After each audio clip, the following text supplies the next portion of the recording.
बिस्मिल्लाहिर्रहमानिर्रहीम। अस्सलाम वालेकुम नाज़रीन, फ़िदा दिल हूँ। आप मेरा यूट्यूब चैनल देख रहे हैं। आज आपसे मुख्तसर बात होगी। अफ़गान हुकूमत को बड़ा शिद्दत के साथ ये एहसास हो रहा है कि पाकिस्तान की हिमायत से महरूम होने के बाद वो किस कदर घाटे का सौदा कर रहे हैं, किस कदर वो नुकसान उठा रहे हैं। एक तो आलमी दबाव शुरू दिन से अफ़गान तालिबान के ऊपर है, और वो दबाव जो है वो सवा दो साल गुजरने के बाद हमें लग रहा है कि बढ़ रहा है। इसके साथ साथ पाकिस्तान का दबाव भी अफ़गान तालिबान के ऊपर बढ़ रहा है। और कालअदम TTP के हवाले से अगर आप बात की जाए तो सूरत हाल जो है पाकिस्तान और अफ़गानिस्तान के बीच में इंतहाई कशीदा हो चुकी है। अक़वाम मुत्तहिदा में पाकिस्तान के मुस्तकिल मंदूब मुनीर अकरम ने जो तकरीर की है, वो एक किस्म का बड़ा सख्त किस्म का चार्ज शीट है अफ़गान तालिबान के ख़िलाफ़। और कालअदम TTP के हवाले से भी उन्होंने इल्ज़ामात आयद किए हैं अफ़गानिस्तान की हुकूमत के ऊपर। एक तो अक़वाम मुत्तहिदा के किरदार के हवाले से अफ़गान तालिबान का अपना एक मौक़िफ़ है, और फिर पिछले चंद दिनों से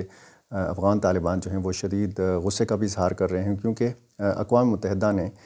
तीसरी मरतबा अफ़गानिस्तान हुकूमत के मुस्तकिल मंदूब के तौर पर सुहेल शाहीन को वहाँ पर मुकर्रर करने से इनकार कर दिया है, और अशरफ गनी ने जो एक मुस्तकिल मंदूब मुकर्रर किया था उसी को बरकरार रखा है। तो इस हवाले से अफ़गान तालिबान का ये ख़्याल है कि अक़वाम मुत्तहिदा भी अमरीका की इमा पर अपने फ़ैसले करती है, और फिर पाकिस्तान का जो मौजूदा मौक़िफ़ है उसमें भी उसको अमरीका की आशीर्वाद हासिल है। अमरीका 20 साल यहाँ पर अफ़गानिस्तान में रहा, और जिस तरीके से अफ़गान तालिबान ने अमरीका के ख़िलाफ़ जद्दोजहद की या जिहाद किया, नेटो फोर्सेस के ख़िलाफ़ जिहाद किया, और उसके बाद उनको कामयाबी मिली, तो इस सारे अरसे में पाकिस्तान पर ये इल्ज़ाम लगता रहा कि पाकिस्तान जो है वो अफ़गान तालिबान की हिमायत कर रहा है। और ये जो दूसरी मरतबा भी अफ़गान तालिबान बरसर इक़्तिदार आए हैं, तो ये पाकिस्तान के ताउन के बग़ैर मुमकिन नहीं था। आलमी बरादरी में ये इल्ज़ाम लगता रहा। पाकिस्तान इसके बाद भी जब अफ़गान तालिबान बरसर इक़्तिदार आए तो मुसलसल वो अफ़गान तालिबान की वकालत भी करता रहा, और दुनिया को ये बताता रहा कि आपने अफ़गानिस्तान को इसी तरह आप अकेला नहीं छोड़ सकते। यहाँ पर जैसे तैसे भी है, किसी भी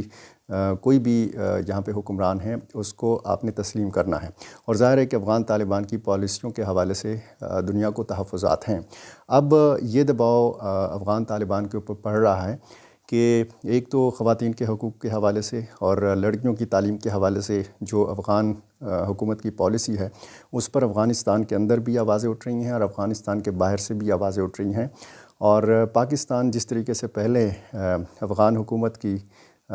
हिमायत करता रहा, अफ़गानिस्तान की हिमायत करता रहा, आज ये लग रहा है कि अफ़गान पॉलिसी के हवाले से जो एक पाकिस्तान की एक पॉलिसी रही, वो पॉलिसी जो है वो अब बड़ा तेज़ी के साथ तब्दील हो रही है। चैनल्स जो हैं बातचीत के वो बंद नहीं हुए। मुस्तकिल तौर पर ऐसा कुछ नहीं कहा गया कि जी अफ़गान हुकूमत के साथ बातचीत नहीं की जाएगी, लेकिन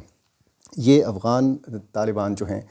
इनको भी शिद्दत के साथ इस चीज़ का एहसास है कि पाकिस्तान की हिमायत से महरूम होने के बाद वो किस कदर नुकसान उठा रहे हैं। और इस तरीके से आप ये देखें कि पाकिस्तान के अंदर भी, पाकिस्तान से बाहर भी, अफ़गानिस्तान के अंदर भी, अफ़गानिस्तान से बाहर भी जो मुख्तलिफ़ क़ुव्वतें हैं जो तालिबान की पॉलिसियों के हवाले से मुख्तलिफ़ आरा रखते हैं, वो सारे अब खुल कर बात करने लगे हैं। एक तो जब शुरू में अफ़गानिस्तान में तालिबान बरसर इक़्तिदार आए तो बहुत सारे लोग जो थे वो तो ज़ाहिर है कि दब कर बैठ गए, चुप कर बैठ गए। और जो वहाँ पे सियासी क़ुव्वतें हैं, जो स्टेक होल्डर्स जो माज़ी में रही हैं कुछ क़ुव्वतें, उनको भी खामोशी इख्तियार करना पड़ी। लेकिन अब वो क़ुव्वतें जो हैं वो भी बोलने लगी हैं, वो शख्सियात भी बोलने लगी हैं। और मुख्तलिफ़ ममालिक में आपने मुख्तलिफ़ इजलास भी देखे कि ये हुए, और अफ़गानिस्तान की हुकूमत के हवाले से ख़ुसूसन बात हुई। और फिर अफ़गानिस्तान के अंदर से भी ऐसी आवाज़ें उठ रही हैं कि जैसे मिसाल के तौर पर दोहा कतर मुआहदे की बार बार याद दहानी की जाती है, और मुख्तलिफ़ ममालिक इस मुआहदे की याद दहानी कराते हैं। ख़ुसूसन पाकिस्तान ने बड़ा ज़ोर देना शुरू किया है कि एक बड़ा नुक्ता जो था इस मुआहदे में वो ये था कि अफ़गान सरज़मीन को किसी भी दूसरे मुल्क के ख़िलाफ़ इस्तेमाल नहीं किया जाना चाहिए, और इसकी इजाज़त नहीं मिलनी चाहिए। अब पाकिस्तान को जो मसला है वो कालादम TTP से है, और एक बड़ा चैलेंज है। और मुनीर अकरम साहब की ये बात बड़ी मानी खेज़ है कि काबुल एक बड़े चैलेंज के तौर पर सामने आया है पाकिस्तान के लिए, और सिक्योरिटी जो थ्रेट्स हैं TTP से وہ ایک بہت بڑا چیلنج ہے پاکستان کی سیکیورٹی کے لیے۔ تو یہ ساری صورتحال جو ہے یہ اس چیز کی عکاسی کرتی ہے کہ پاکستان اور افغانستان کے مابین جو کشیدہ تعلقات تھے وہ انتہائی حد تک کشیدہ ہو چکے ہیں، اور اس میں ایک کردار جو ہے مولانا فضل الرحمان کے حوالے سے بار بار یہ بات کی جاتی رہی۔ اب چونکہ افغان حکومت نے بھی یہ ریئلائز کرنا شروع کر دیا ہے کہ اس پر چونکہ دباؤ ہے اور اس دباؤ کو کم کرنا ہے، یہ کشیدگی کم کرنی ہے، تو اس لیے مولانا فضل الرحمان صاحب کو دعوت دی گئی ہے کہ وہ کابل آئیں اور وہاں پہ حالات اور واقعات دیکھیں، وہاں پہ ان کو حقائق بتائے جائیں اور وہ حقائق وہ لے کر پاکستانی اسٹیبلشمنٹ کے ساتھ اس حوالے سے بات کریں۔ قندھار میں جو ایک غیر معمولی 2 روزہ اجلاس ہوا تھا، اس میں بھی جو سپریم کمانڈر ہیں افغانستان کے ملا ہیبت اللہ نے، انہوں نے ایک تو اپنے افغان کابینہ کے جو ارکان ہیں، جو وزراء ہیں، ان کو پاکستان کے خلاف زیادہ سخت زبان استعمال کرنے سے روکا، اور پھر انہوں نے پڑوسیوں کے ساتھ بہتر تعلقات کی ضرورت پر زور دیا، اور اس اجلاس کے اندر ہی ایک محدود پیمانے پر محدود شرکاء کا ایک الگ سے اجلاس ہوا تھا، جس میں مولانا فضل الرحمان کا نام ڈسکس کیا گیا تھا کہ یہی وہ ایک شخصیت ہیں کہ جو دونوں ملکوں کے مابین تعلقات میں بہتر کردار ادا کر سکتے ہیں۔ اب دیکھنا یہ ہے کہ مولانا فضل الرحمان صاحب کا کیا رد عمل ہوتا ہے اس دعوت کے جواب میں، کیونکہ وہ دعوت تو قبول کر چکے ہیں، لیکن اب انتظار اس بات کا ہے کہ وہ کب کابل کا دورہ کریں گے۔ ان کی ظاہر ہے کہ پاکستان میں الیکشن کے حوالے سے مصروفیات بھی ہیں، اور اس میں پچھلے ولاگ میں بھی بات کر چکا ہوں، لیکن آج کی ویڈیو میں صرف آپ کو بتانے کا مقصد یہ ہے کہ پاکستان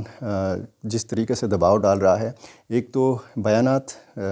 ہمارے نگران وزیر اعظم انوار الحق کاکڑ کے بیانات کا آپ جائزہ لیں، اور پھر آرمی چیف کے دورہ امریکہ کے حوالے سے بات کریں، اور پھر اقوام متحدہ کا جو موقف ہے افغانستان کے حوالے سے، اور پھر پاکستان کے جو مستقل مندوب ہیں ان کی تقریر نے ایک بار پھر یہ واضح کر دیا ہے کہ پاکستان جو مسلسل دباؤ ڈال رہا ہے افغانستان کے اوپر، اس میں کوئی کمی نہیں آئے گی، اس میں مزید شدت لائی جائے گی۔ اور افغان مہاجرین کا معاملہ آپ کے پیش نظر ہے۔ افغان مہاجرین کو جس طریقے سے پاکستان نے نکالنے کا فیصلہ کیا ہے غیر قانونی افغان مہاجرین کا، اس پر بڑا شدید رد عمل پایا جاتا ہے افغان حکومت کے اندر، اور افغانستان کی حکومت یہ سمجھتی ہے کہ یہ افغان مہاجرین کا جو معاملہ ہے اس کو پاکستان استعمال کر رہا ہے افغانستان کے اوپر دباؤ ڈالنے کے لیے، اور اس چیز کا اظہار کیا ہے باقاعدہ افغان وزیر اعظم نے، ملا محمد حسن اخوند نے، اور انہوں نے کہا ہے کہ پاکستان یہ معاملہ جو ہے افغان مہاجرین کا یہ استعمال نہ کرے دباؤ کے لیے۔ تو دونوں ملکوں کی جو کشیدگی ہے وہ تو بڑھ رہی ہے، لیکن اس سے ایک چیز کا یہ اندازہ بھی لگایا جا سکتا ہے کہ پاکستان کی جو ماضی کی افغان پالیسی تھی اس میں بہت حد تک تبدیلی آ گئی ہے، اور اس میں مزید بھی تبدیلیوں کا امکان ہے، اور دنیا بھر میں جو بھی طاقتیں پاکستان پر یہ الزام لگاتی رہیں کہ افغان طالبان کی پشت پر پاکستان ہے، تو آج کم از کم پاکستان اپنے اقدامات سے اور اپنے بیانات سے یہ واضح کر رہا ہے کہ افغان طالبان کی پشت پر جو ہے وہ پاکستان نہیں ہے، اور پاکستان یہ سمجھتا ہے، پاکستان کا یہ موقف ہے کہ اس وقت افغان سرزمین جو ہے وہ اس کے خلاف استعمال ہو رہی ہے، اور ٹی ٹی پی اور ٹی ٹی پی کے ساتھ منسلک جو مختلف گروپس ہیں وہ بھی پاکستان کے لیے ایک بڑا چیلنج بن رہی ہیں۔ تو دیکھنا یہ ہے کہ اب مستقبل میں آنے والے دنوں میں صورتحال کیا رخ اختیار کرتی ہے، لیکن فی الوقت یہ ہے کہ پاکستان اور افغانستان کی کشیدگی میں مزید اضافہ ہو گیا ہے، اور افغان حکومت کی تشویش میں بھی مزید اضافہ ہوا ہے۔ اب اس میں کون سی شخصیات یا کون سے ممالک کیا کردار ادا کر سکتے ہیں، اس کردار کا انتظار ہے۔